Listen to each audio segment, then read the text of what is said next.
2 Thessalonians 2.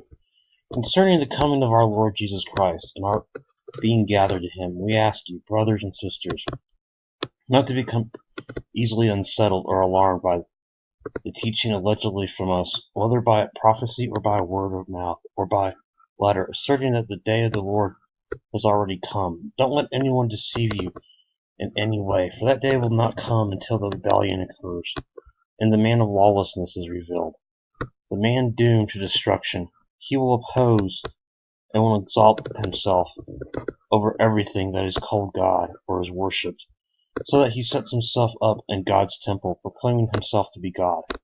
Don't you remember that when I was with you, I used to tell you these things, and now you know what is holding him back, so that he may be revealed at the proper time.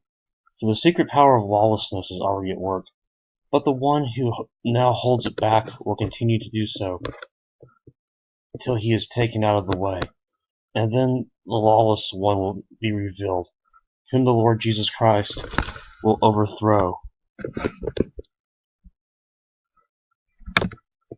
with the breath of his mouth, and destroy by the splendor of his coming.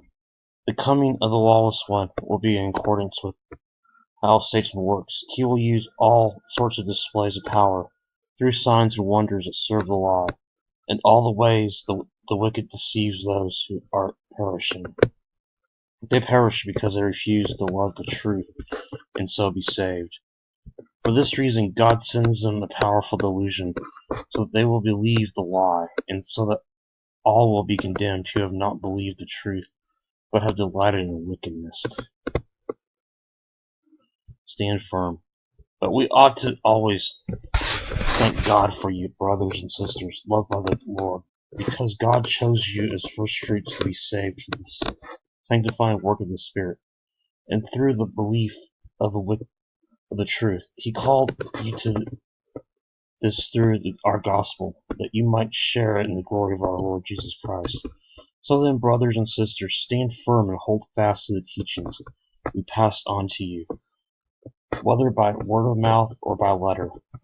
May our Lord Jesus Christ himself and God our Father, who loved us by his grace, gave us eternal encouragement and good hope, encourage your hearts and strengthen you in every good deed and word.